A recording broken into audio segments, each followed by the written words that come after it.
Всем привет, меня зовут Веруша, и в этом видео я буду говорить про тренды, про моду, а точнее то, что мне не нравится. Как выглядят девушки, тату, губы, как они одеваются, и ногти. Да, ногти, вот с них я и начну. Красота в глазах смотрящего, поэтому у всех вкусы абсолютно разные. И я буду говорить свое субъективное мнение, то, что, можно сказать, просто накипело у меня. Сегодня пошалим, я чувствую себя плохой девочкой. У меня разгон от милашки до плохой девочки очень быстрый. Так что, в общем, поехали. Я начну с ногтей, потому что ногти, наверное, меня в последнее время беспокоят больше всего. Я не сказать, что их встречаю очень часто, но и не сказать, что очень редко. В основном я, наверное, замечаю больше у юных девушек, там, студенток. Как-то вот эта мода просочилась вот в такой возраст. Вот эти вот острые такие длинные ногти, который у меня ассоциируется с лапками орла. Мне кажется, такая девушка может абсолютно спокойно вот своими ногтями схватить какого-нибудь парня, утащить его в пещеру, еще параллельно как-то зацепить какие-то продукты, овощи, фрукты и тоже в пещеру утащить все это. Вот я такая, может быть, сумасшедшая, но ассоциация, потому что эти ногти меня вызывают какое-то вот, мне кажется, это дико вульгарно выглядит. Я извиняюсь, конечно, но кто придумал этот тренд и кому это нравится? Вот эти ногти длиннющие, во-первых, это не гигиенично. У меня вот свои ногти-то, вот у меня они чуть отрастают, мне уже некомфортно. Ну, хотя вот у меня рука, да, она не супер изящная на самом деле, если так посмотреть. То есть мне в идеале лучше более удлиненные ногти делать. Но мне длина уже все, вот отрастает, ну, некомфортно мне. Тем более я визажист. Я как-то тоже задумываюсь о том, как это для клиента. Мои ногти, это не очень приятно, когда вот эти ногти впиваются тебе в кожу. Поэтому, когда я вижу у коллег такие ногти вот острые, я вообще не понимаю. Вот я бы точно не хотела бы, чтобы мне визажист вот с такими ногтями делал какую-либо вообще манипуляцию с моим лицом. Потому что это ногти, это же вот. У меня такие ногти еще ассоциируются, знаете, этот Бэтмен был, там женщина-кошка была, у нее вот такие вот ногти были черные, по-моему, насколько я помню. Вот. Во-первых, это и не гигиенично, потому что это же все туда забивается, перчатки не оденешь. Мне кажется, что просто такими ногтями можно баночку шпрот открыть, без всяких дополнительных оборудований, колготки порвать, еще что-то, не знаю, как перчатки не наденешь. Еще я заметила, как эти девушки с такими ногтями сдачу берут в магазине. Они вот как-то вот так вот столько манипуляций, все это так не очень изящно выглядит. Вот. И я думаю, ради чего? Вот, было бы это красиво, но это, по-моему, не очень красиво. Но вот эти ногти, это прям у меня сразу, ассоциация, что это вот у человека не очень со вкусом что-то, у девушки. Я бы вот, если бы я была парнем, я бы точно не хотела, чтобы у моей девушки были такие ногти. Я извиняюсь, честное слово. Можно чуть-чуть удлиненные ногти, как-то это изящно, там рука вытягивается, пальчики вытягиваются, да. Но вот эти острющие ногти длинные, кому? Нет. В общем, это ногти, да. Я не понимаю такого тренда и не пойму. Мне не нравится. Дальше. Губы. Животрепещущая тема губы. У меня две истории по поводу губ. Первая, во-первых, хочу сказать, что так как я визажист, и я Но много обращала внимания, все-таки профессия визажиста, она еще и психолог, потому что визажиста много, когда садятся клиент какой-то, он рассказывает там свою жизнь о себе, и ты волей-неволей все равно узнаешь человека, особенно если завязываются какие-то такие приятные, даже такие приятельские отношения. И все равно познаешь человека, и, ну, понимаешь характер, да, и уверенная в себе девушка, неуверенная, очень много неуверенных, конечно, себе девушек. И вот те, кто делают себе губы, я ни одну девушку не заметила, чтобы губы как-то повлияли на уверенность. То есть девушка сделала губы и стала прям супер сразу уверенной в себе. Нет. То есть здесь начинается еще больше, как бы губы сделала, может быть, еще надо чуть-чуть побольше сделать, начинается еще больше, мне кажется, самокопание в себе. Все хочется постоянно улучшать внешность. Как только ты начинаешь дотрагиваться до лица, все, и, как говорится, понеслось. Но здесь мне надо отметить, что одно дело, когда чуть-чуть можно как-то улучшить губы, например, когда очень тонкие у девушки губы. Когда тонкие губы на лице, то тонкие губы как бы психологически и вообще визуально придают немножко как бы такую вот, ну, во-первых, это как бы не очень сексуально, а и женственно, да, все равно в женственности считается вот эта пухлость губ, ну, это красивее, эстетичнее смотрится. А когда такие тоненькие губки, то немножко такое как бы выражение, ну не злость, но как бы вот, ну что-то такое, да. Когда вот я, например, училась, нам нужно было рисовать, например, маски такие.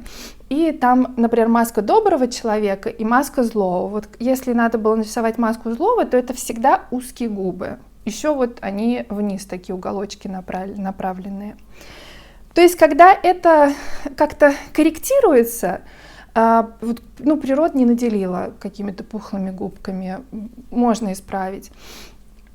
Но когда уже вот такие вот пельмешки, и все равно, если накачиваются губы, если это делать как бы у профессионала, да, то бывает вообще не видно. Но зачастую это все равно губы уточки. И это губы же, они тверже становятся. Я работала с известной ведущей, я не буду ее называть по известным причинам, я думаю, вам. И когда я сделала макияж и начала красить губы, то у меня карандаш, он застрял. А я тогда была очень молода, еще как бы не супер опытная, и я как-то что-то такая крашу, а он как-то прям вот не движется так ловко по губе. Вот. Тогда ведущая, она, ну, как бы смутилась немножко, она говорит, давайте я сама прокрашу. И я поняла потом, что у нее накачанные губы, ну, это как бы там и видно было, вот. То есть я поняла, почему они так стали застревать. И потом уже в профессии, я когда красила губы именно, когда у девушек накачанные, то я поняла, что к чему. Потому что действительно губы становятся более плотные. Мне кажется, что ну, как бы вот это большой минус. Я была как-то на мероприятии, и там, ну, были разные ведущие, известные тоже. В общем, это был фуршет, посвященный известному артисту во всем мире. Это наш артист, он был известен по всему миру. И вот концерт был посвящен в памяти его. Его не стало. И я была на этом фуршете. И, ну, я была не одна, я была с подругами. И там мы, когда зашли, ну, там, как бы мы знакомились, да, кто-то подходил к нашему столику. И мы с подругой посмотрели друг на друга. И просто вот так вот друг другу кивнули головой, и она говорит, ты думаешь тоже, что и я? Я говорю, да. И мы говорили о том, что вокруг везде эти губы уточки, везде просто. И везде как будто девушки просто, они клоны, они одинаковые. Все со скулами, с этими губами. Просто какая-то индивидуальность, она стирается. У меня был случай по поводу губ с девушкой, с моделью. Когда как проходит работа с моделью, то есть сначала делаешь макияж, прическу, потом там какой-то перерыв, обед у моделей, и потом уже перед показом девушки одеваются, и мы красим губы, чтобы не испачкать одежду и так далее. И тогда я помню, был запрос, не помню, какая-то одежда был запрос, чтобы была такая славянская внешность у девушек. И я помню, что я увидела эту девушку, я ее красила, я получала такое эстетическое удовольствие. Я думала, боже мой, ну какая потрясающая девушка. Я ей, мне кажется, комплиментов миллион просто сделала. Я говорю, ну ты просто вообще, ну ты потрясающая, ты такая красивая, у тебя такие идеальные черты лица, такие большие глаза. В общем, я не могла просто нарадоваться, для визажиста тоже важно, чтобы ты получал удовольствие, когда красивое лицо, это вдвойне приятно. Хотя очень много лиц, на самом деле, красивых просто по-своему. Но тут вот как-то вот прям идеал мой был. Такая вот, можно сказать, Анджелина Джоли такая вот. Ну, как бы Анджелина Джоли не прям мой идеал, но вот тоже такая красивая очень. Вот. И, в общем, она пошла обедать, я сделала макияж. И тут наступает момент, я не обратила внимания, что у нее губы накачанные, и тут наступает момент, когда она подходит ко мне красить губы, а мы красили, это была коллекция осень-весна, они ходили по подиуму девушки, и мы красили в бордовый цвет губы. И тут я начинаю красить губы, а мы еще красили с блеском таким, у MAC есть блеск с таким стеклянным эффектом, и я наношу помаду, и понимаю, что что-то не то, то есть губы тоже плотные, и они были бледные без помады, и они просто становятся в 2 раза больше у нее на лице. И потом я наношу этот блеск, и все это вот так вот стекает по этим губам. И тут просто мое лицо, оно так меняется, я думаю, как же так? Ты была такой красивой до нанесения помады, что же произошло? Эта девушка очень изменилась. Я прям так расстроилась, даже честное слово. Это вот такой случай был с губами. То есть это вот губы уточки прям. И вот прям вот вареничками они смотрятся, пельмешки просто. В общем, не знаю. Я очень надеюсь, что скоро все-таки будет мода на естественность, а она, скорее всего, будет. И придется вот эти губы все-таки скачивать. Вот. Ну, благо сейчас все-таки это не раньше, там, как в 90-х, что там накачивали то, что не сдуешь, и уже такие вот даже посмотреть, если у некоторых, то у них прям губы, как будто вот они прям развернутые такие. Сейчас уже все можно, если хороший косметолог, то на самом деле могут сделать так, что вообще будет не видно, что у тебя что-то накачано с губами. Ну вот я именно против вот этих уточек, потому что вот у моей знакомой, у нее худенькие губки, и она сделала очень аккуратно, но все равно вот эта уточка есть. И вот сбоку все равно вот эта вот такая припухлость. Вот. То есть я как бы вот именно против уток. Потому что эти губы, они очень дают такое, очень похожи все девушки становятся с этими губами. Ну и вот эта вот рыбка тоже. Я не слышала ни от одного молодого человека, чтобы они сказали, что им нравятся вот такие накачанные губы. Может только в одном случае быть накачанные губы, но здесь должна быть цензура, я не буду говорить, иначе мне нужно поставить значок 18+. Я этого делать не буду. А я думаю, что многие догадываются, о чем я. Только в этом случае все. Дальше. Тату. У меня совершенно недавно был случай. Я пришла в фитнес-зал. У меня фитнес, я бегу на беговой дорожке, и у меня как бы расположение беговой дорожки напротив бассейна. Я, значит, такая слушаю музыку, бегу, и тут мои руки замедляются, ноги тоже, хотя беговая дорожка на той же скорости, что и была. То есть у меня такой диссонанс получается. И тут я вижу девушку, которая заходит в бассейн, спускается по бортику, и у нее на животе то ли Аполлон, то ли Дева Мария, что-то вот, что-то такое, прям по всему животу. Мама мия, я чуть не скатилась с этой дорожки. Я подумала, о боже, что же это должно было произойти? Надеюсь, эта девушка меня не найдет. Мы ходим в один фитнес-зал. Я извиняюсь тоже, что как бы у всех вкусы разные, но тем не менее. Что и у меня в голове, что должно быть, как, что должно побудить человека, чтобы сделать прямо на животе девушки, который там еще может рожать, да, у нее там растяжки будут и так далее. И что должно быть, чтобы вот сделать такую тату? Это весь живот у нее. Какие-то там вот, значит, это Аполлон или там Дева Мария, я не помню, честно. Но это вот прям на всем животе еще там на ногах что-то было.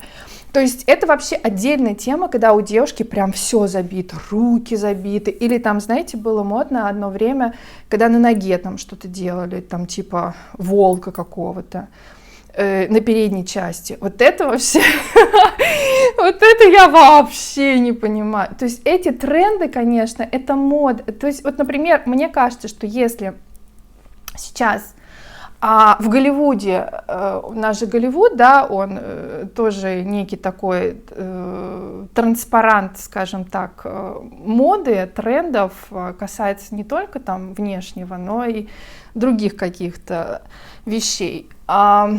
Вот если сейчас все там голливудские звезды скажут, типа, тату это плохо, мы типа там против тату, я думаю, что эта мода быстро пройдет. Просто это как-то, она появилась, и она еще не ушла, эта мода. Вообще история тату, да, в разных культурах, она, у всех разная, в некоторых культурах тату вообще запрещено, то есть настолько ценно тело при рождении, что любое вмешательство, любое изменение, это запрещено и не разрешается это делать. Тату также использовали, чтобы там какие-то кланы, да, разделялись и так далее. Поэтому здесь как бы одно дело, когда человек делает с умом какой-то тату, вот, например, мужчине. Я, конечно, не любитель, вот я, например, посмотрела перед этим видео на Дэвида Бекхэма, мне кажется, что это один из самых таких, интересных внешне красивых мужчин, хотя я не очень прям люблю там таких блондин, не блондин, но я вообще, мне брюнеты нравятся, вот все-таки внешность у него классная и фигура, все. Но эти тату, просто перебор, я считаю, даже у него. И, вообще у футболистов очень много тату. Тимати я там вообще посмотрела, просто, очень, очень и очень. У меня подруга, она сделала тату в молодости, и она сейчас сводит. Она сделала уже, если я не ошибаюсь, 12 или 15 сеансов. Это дико больно, дико. А она сводит, чтобы вы понимали, где-то вот такую часть, вот такую. У нее еще остался шрам такой небольшой. И чтобы это, то есть на 100% у нее не уйдет это. Она будет снова набивать тату. То есть она, конечно, пожалела, что она сделала эту тату. Вот. Я знаю случай, когда девушка наспор сделала. Просто поспорила, слабо сделать на всю спину, забить тату. Не слабо. Но это возраст такой. Молодежь, что с них взять? Вот. И девушка очень жалела. Очень. Мне кажется, она до сих пор, она стеснялась. Она ходила летом, одевала что-то закрыто. Она не могла даже топик одеть летом. Потому что это же все торчит, это прям вот на всей спине. Ты одеваешь топик, а там черное все торчит. В общем, вот это вот, конечно, тату тоже, это перебор просто. Где-то можно там, сделать как-то символично. Возвращаясь к молодым людям, тату, да, добавляет некую брутальность. Там парням, если там где-то что-то. Может быть там, хотя я не очень вообще любитель тату, честное слово. Но если тату сделано со вкусом, то как-то вот если это эстетически красиво смотрится, почему нет?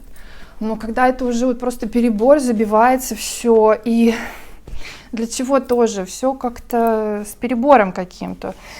Ну, парни еще ладно, но девушки, руки, ноги, все там, ну вот живот, это вот прям вот, я не так часто встречаю живот, но для меня это прям вот, очень было сильно. Я говорю, я чуть не скатилась с дорожки. Я не психолог, я не буду разбирать с психологической точки зрения, нормально ли это, ненормально. Наверное, в любом случае есть... Ой, мне что-то нога затекла, я извиняюсь. В любом случае есть, если перебор, то это везде. Он и в косметике, и во внешнем виде, что касается всего перебор. У меня, например, знакомый, у него очень красивая татушка. Она, правда, тоже на всей руке, но она, знаете, настолько эстетически красиво выглядит. То есть, конечно, тату — это уже не как в 90-х, там, ассоциация, да, там, и такие тату были, ну, как люди из не столь отдаленных мест выходили. А сейчас тату, конечно, это уже такое произведение искусства, может быть. То есть это уже искусство на теле. Но что касается меня, честно говоря, вот у меня пока нет такого желания вообще какое-то тату сделать. Некоторые тату делают, чтобы выделиться и как-то показать себя, что вот я такой, не знаю. Ну, в общем, тату тоже как-то, вот парней, ладно, еще не берем, но вот девушки на животе, это прям меня вообще это просто убило.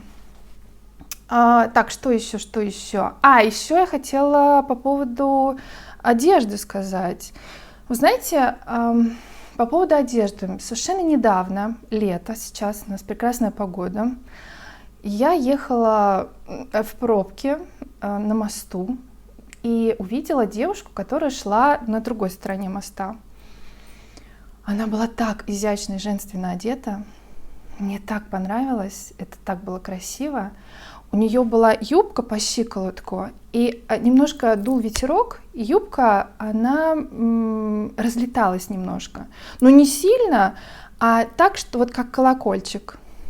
И видно было, вот немножко оголяло ноги. Как вот популярная Марлин Монро стоит, да, и у нее немножко так юбка приподнимается. И у нее был какой-то такой топик очень женственный, босоножки. И вот мне так понравился этот образ. И волосы у нее были собраны как-то вот так вот в пучок. Вот так в пучок. И она шла, как будто она никуда не спешит. Осанка прямая, очень... Ну, видно, вот как будто девушка из высшего света. Может быть, она такая и есть, но... В общем, меня это так поразило. Может, я, конечно, романтизирую и вообще такой идеалист-романтик по жизни. Ну вот и сравнить девушку, которая одевается там кроп-топ, вот так вот такая полосочка вот здесь вот, дай бог, чтобы все прикрывало. И шортики, тоже дай бог, чтобы все прикрывало. Булочки. Я извиняюсь. И я думаю, вот, ну, разница есть, если ориентироваться на там Коко Шанель, да, которая задавала тренды и создавала женственную одежду для женщин, для девушек тоже, не только для женщин. Она считала, что когда очень много открытых частей тела, это вульгарно смотрится. Я с ней соглашусь. И мне кажется, что в женщине все равно в девушке должна сохраняться загадка. Когда все открыто, мне кажется, что если верх открыт, то должен быть низ закрыт. А когда все открыто, ну как-то разгадывать ничего не хочется. Уже и так все видно, и так все понятно. Поэтому вот что касается одежды, я склоняюсь, и мне очень нравится, когда девушка имеет вкус одеваться так, как вот я слышала хорошую фразу от мужчины. Он сказал, что девушки, одевайтесь так, чтобы вас хотелось раздеть, а не одеть. И здесь я соглашусь. Действительно хочется видеть девушек, которые будут одеваться со вкусом, И чтобы это было где-то там, может быть, юбочка с небольшим разрезом, чтобы вот какая-то была загадка. Где-то что-то. Но когда вот так и вот так по полосочке, я понимаю, лето, жарко, но мне кажется, что все-таки гораздо интереснее, когда выглядит женственно, но при этом части тела прикрыты. Вот так, в общем. Такое мое мнение по поводу современной моды, по поводу всех этих шортиков коротеньких, по поводу, в общем, вот этих трендов ногтей, губ и все остальное. Так что вот так вот делюсь, продолжаю делиться своим мнением. Пишите в комментариях, пожалуйста, что вы думаете.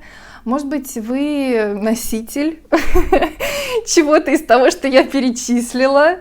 Никого не хотела обидеть. Все дело вкуса. Может быть, вы со мной согласитесь. В общем, пишите в комментариях. Если понравилось видео, ставьте лайк. И до новых встреч. Пока.